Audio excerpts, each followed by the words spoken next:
ಮಾಡಿದ್ದಾರೆ ಅಂತೇಳಿ 24 ಗಂಟೆಲಿ FIR register ಮಾಡಿ ಅರೆಸ್ಟ್ ಮಾಡ್ತೀರಿ. ಆದರೆ ಹಿಂದೂ ಭಾವನೆಗಳಿಗೆ ಧಕ್ಕೆ ಬರ್ತಕ್ಕಂಥ ಅಪಪ್ರಚಾರ ನಡಿಬೇಕಾದ್ರೆ ಅವ್ರ ವಿರುದ್ಧ ಕೇಸ್ ಹಾಕಬೇಕು, ಅವ್ರನ್ನ ಅರೆಸ್ಟ್ ಮಾಡಬೇಕು ಅಂತೇಳಿ ಯಾಕೆ ಕಾಂಗ್ರೆಸ್ ಸರ್ಕಾರಕ್ಕೆ ಅನ್ನಿಸ್ಲಿಲ್ಲ? ಹಾಗಾದರೆ ನಮ್ಮನ್ನು ಪ್ರಶ್ನೆ ಮಾಡ್ತೀರ? ಹಾಗಾದರೆ ಭಾರತೀಯ ಜನತಾ ಪಾರ್ಟಿ ನಾವು NIA ಅಥವಾ ಹೆಚ್ಚಿನ ತನಿಖೆ CBI ಮತ್ತು ತನಿಖೆ ಆಗಬೇಕು ಯಾಕೆ ಹೇಳ್ತಾ ಇದ್ದೀವಿ ಅಂತ ಹೇಳಿದ್ರೆ, ಸಮಸ್ತ ಹಿಂದೂಗಳ ಭಾವನೆನೂ ಕೂಡ ಇದೇ ಇರುವಂಥದ್ದು. SIT ತನಿಖೆ ಮಾಡಿಕೊಳ್ಳಿ, ಆದರೆ ಈ ದುಷ್ಟಶಕ್ತಿಗಳ ಹಿಂದೆ ಇರ್ತಕ್ಕಂಥ ರಾಷ್ಟ್ರ ಮಟ್ಟದ ಅಂತಾರಾಷ್ಟ್ರೀಯ ಮಟ್ಟದ ಏನು ಕೆಲವು ದುಷ್ಟಶಕ್ತಿಗಳಿದ್ದಾವೆ ಅವ್ರನ್ನ ನೀವು ಹೊರ ತರಬೇಕಾಗಿದೆ. ಬಾನು ಮುಸ್ತಾಕ್ ವಿರುದ್ಧ ಪತ್ರ ಓಡಿಸೋದಕ್ಕೆ ಸಿದ್ಧವಾಗಿದ್ದೀವಿ. ಆದರೆ ಸಿದ್ದರಾಮಯ್ಯನವರು ಮತ್ತು ಜಮೀರ್ ಅಹ್ಮದ್ ಅವರ ಭಯದಿಂದ ಯಾರು ಮೌಲ್ಯಗಳು ತತ್ವ ಓಡಿಸ್ತಾ ಇಲ್ಲ. ಆದರೆ ಅವ್ರು ನಡ್ಕೊಳ್ತಾ ಇರ್ತಕ್ಕಂಥದ್ದು ನಮ್ಮ ಧರ್ಮದ ವಿರುದ್ಧವಾಗಿ ನಡ್ಕೊಳ್ತಾ ಇದ್ದಾರೆ ಅನ್ನೋದು ಕೆಲ ಮುಸ್ಲಿಂ ಮುಖಂಡರು ಹೇಳಿದ್ದಾರೆ.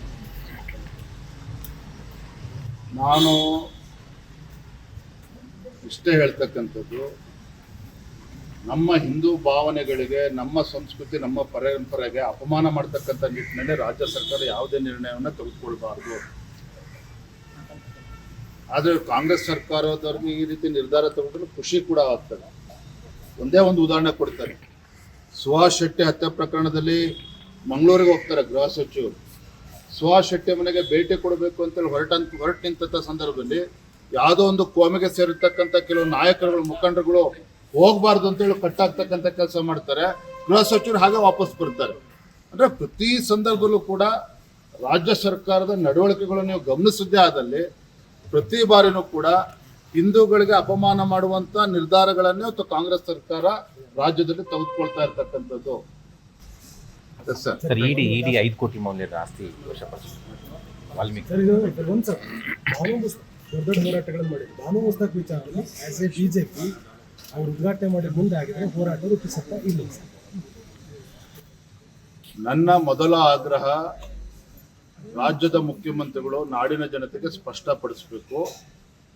ಇವತ್ತು ಅಂತಾರಾಷ್ಟ್ರೀಯ ಬೂಕರ್ ಪ್ರಶಸ್ತಿ ಬಾನು ಮುಸ್ತಾಕ್ ಮತ್ತು ದೀಪಾ ಬಾಸ್ತಿ ಇಬ್ರಿಗೂ ಕೂಡ ಪ್ರಶಸ್ತಿ ಬಂದಾಗ ರಾಜ್ಯ ಸರ್ಕಾರಕ್ಕೆ, ಕಾಂಗ್ರೆಸ್ ಸರ್ಕಾರಕ್ಕೆ, ಸಿದ್ದರಾಮಯ್ಯನವರಿಗೆ ಬಾನು ಮುಸ್ತಾಕ್ ಒಬ್ರನ್ನೇ ಕರಿಬೇಕು ಅಂತೇಳಿ ಯಾಕೆ ಅನ್ನಿಸ್ತು?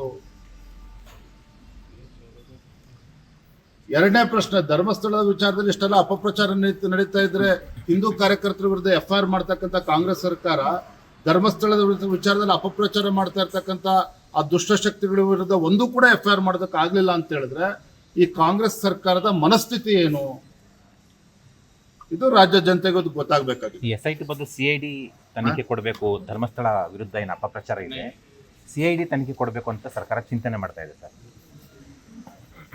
ಕಾಂಗ್ರೆಸ್ ಸರ್ಕಾರಕ್ಕೆ, ರಾಜ್ಯದ ಮುಖ್ಯಮಂತ್ರಿಗಳಿಗೆ ಕಿಂಚಿತ್ತಾದ್ರೂ ಕೂಡ ಕಾಳಜಿ, ಪ್ರಾಮಾಣಿಕತೆ ಇದ್ರೆ, ಹಿಂದೂ ಧಾರ್ಮಿಕ ಶ್ರದ್ಧೆ ಬಗ್ಗೆ ಅವ್ರಿಗೆ ಏನಾದರೂ ಕಿಂಚಿತ್ತಾದ್ರೂ ನಂಬಿಕೆ ಇದ್ರೆ SIT ತನಿಖೆ ಏನಾಗ್ತಿದೆ ಅದಾಗಲಿ. ಆದರೆ ಅದಕ್ಕೊಂದು ಟೈಮ್ ಲಿಮಿಟ್ ಬೇಕಲ್ಲ. ಈ ಹುಚ್ಚಾಟ ಇನ್ನು ಎಷ್ಟು ದಿನ ಮುಂದುವರ್ಸ್ಕೊಂಡು ಹೋಗ್ತೀರಿ? ಮತ್ತೊಂದು ಕಡೆ ಅಪಪ್ರಚಾರ ಮಾಡುವ ವ್ಯಕ್ತಿಗಳ ವಿರುದ್ಧ ಒಂದೂ FIR ಮಾಡದೇ ಇರ್ತಕ್ಕಂಥ ಕಾಂಗ್ರೆಸ್ ಸರ್ಕಾರದ ಬಗ್ಗೆ ನಮಗೆ ವಿಶ್ವಾಸ ಇಲ್ಲ. ಹಾಗಾಗಿ ಯಾರು ಷಡ್ಯಂತ್ರ ನಡೆಸಿದ್ದಾರೆ, ಅಪಪ್ರಚಾರ ಮಾಡ್ತಾ ಇದ್ದಾರೆ, ಯಾರು ಇದಕ್ಕೆ ರಾಷ್ಟ್ರ ಹಣವನ್ನು ಕೊಟ್ಟಿದ್ದಾರೆ ಇಂಥ ದುಷ್ಟಶಕ್ತಿಗಳಿಗೆ, ಇದೆಲ್ಲವೂ ಕೂಡ ಸಮಗ್ರವಾಗಿ ತನಿಖೆ ಆಗಬೇಕು. ಹಾಗಾಗಿ investigation has to be carried out either by NIA ಅಥವಾ CBI ಇಂದ ತನಿಖೆ ಆದರೂ ಕೂಡ ತಪ್ಪೇನಿಲ್ಲ. ಹೆಚ್ಚಿನ ವಿಡಿಯೋಗಳಿಗೆ ಪ್ರತಿಧ್ವನಿ ಯೂಟ್ಯೂಬ್ ಚಾನೆಲ್ ಸಬ್ಸ್ಕ್ರೈಬ್ ಮಾಡಿ, ಬೆಲ್ ಐಕಾನ್ ಕ್ಲಿಕ್ ಮಾಡಿ.